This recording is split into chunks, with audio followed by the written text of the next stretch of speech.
What's up, folks? Southern Comic Geek coming to you with another unboxing. Not really boxes. Got some new Walmart packs. You know, these things are in rare supply these days, especially down here south, because it seems that Chris the Comic Vet gets them all up there. But these are the Walmart Marvel Comics, the 7 for $10. So the more value pack, aka the ones left over from the smaller packs that they couldn't sell, so they put them in here. However, having said that, since it is a smaller dollar amount, that you're getting more bang for your buck, and there have been some decent books in there in the past. So if you want to see what I picked up today in these two packs, stay tuned for the video.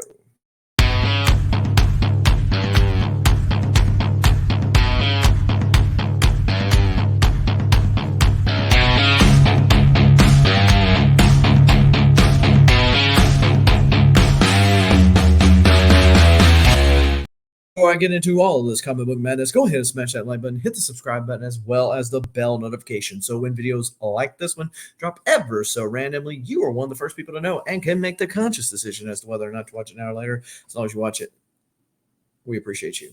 And to show my appreciation, here is a discount code. That's right, a discount code, one that is for bcwsupplies.com.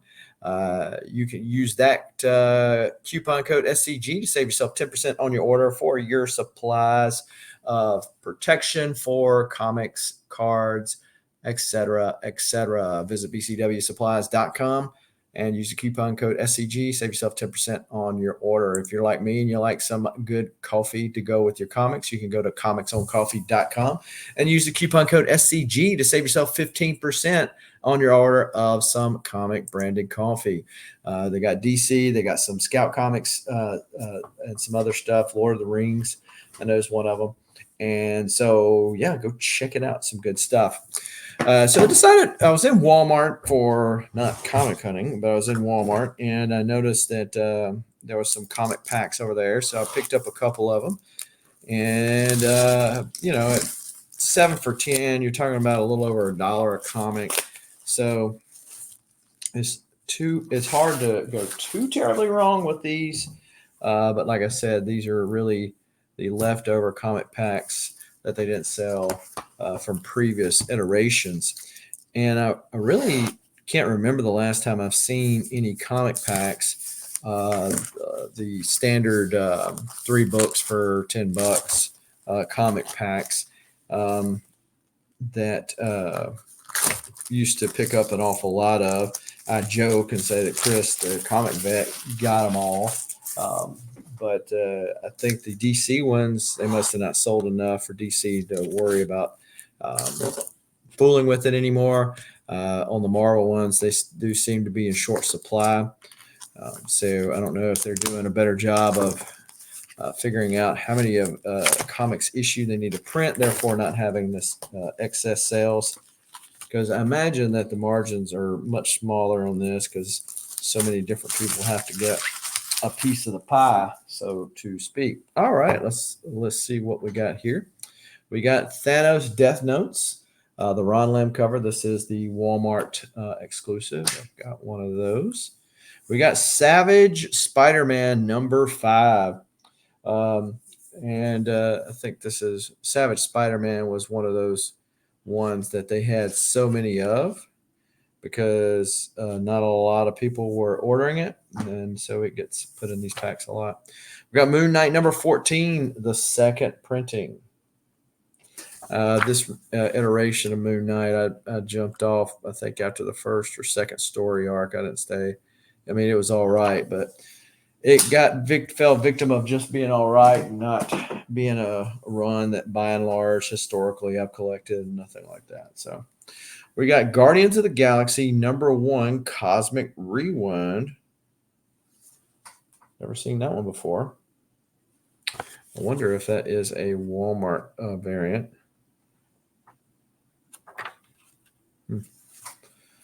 Look into that. We got Captain Marvel, Marvel Masterworks 300th anniversary. Number 26, Legacy number 160. variant cover. First one I've seen like that. We got Spider-Man 2099 Exodus. This is Omega.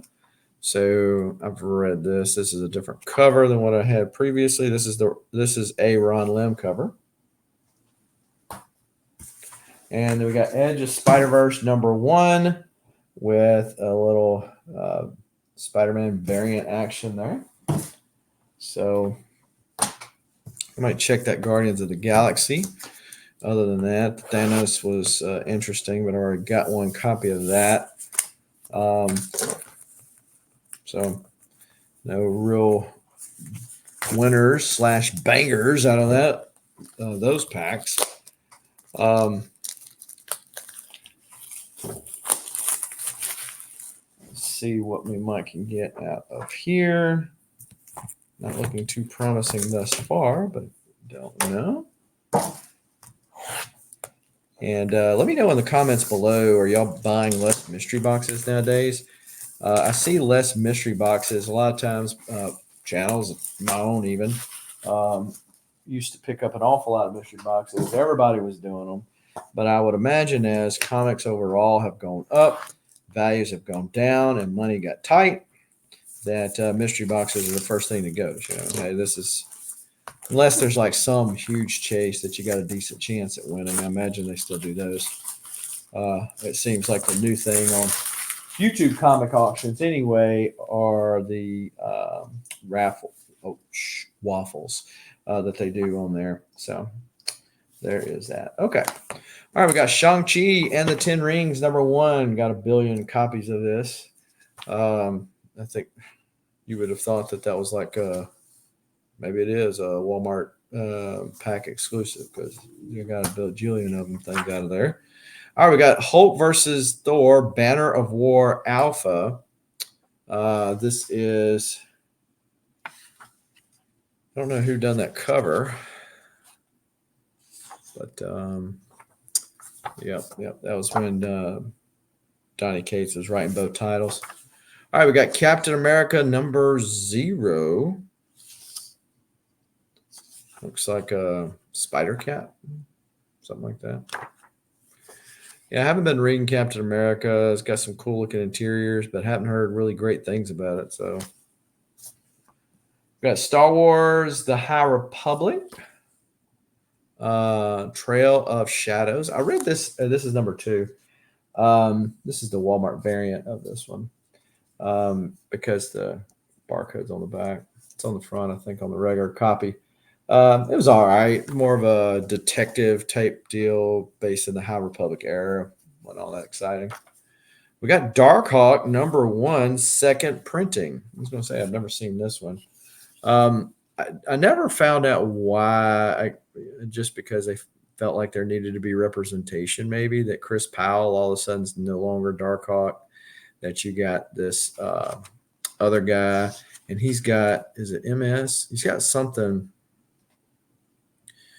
But then, so then this Darkhawk teams up with Miles, which would be more of this generation Spider-Man type of a deal that they did similarly in the old version of Darkhawk.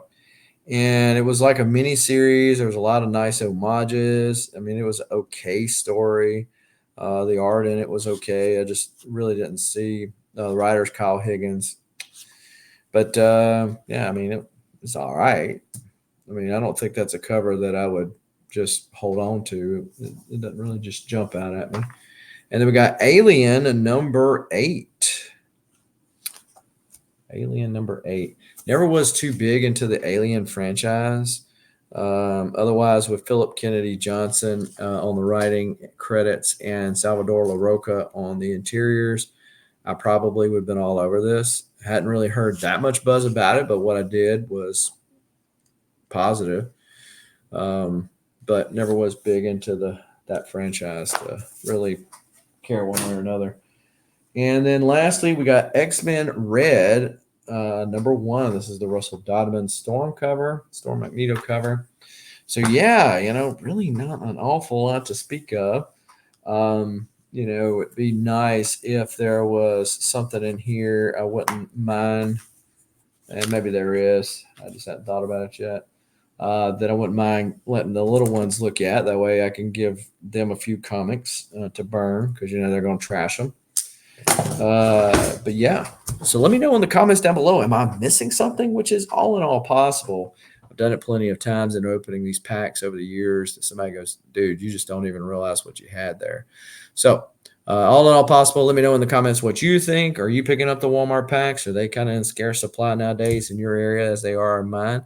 Regardless, I do appreciate you watching. And until next time, keep reading and keep collecting. Adios.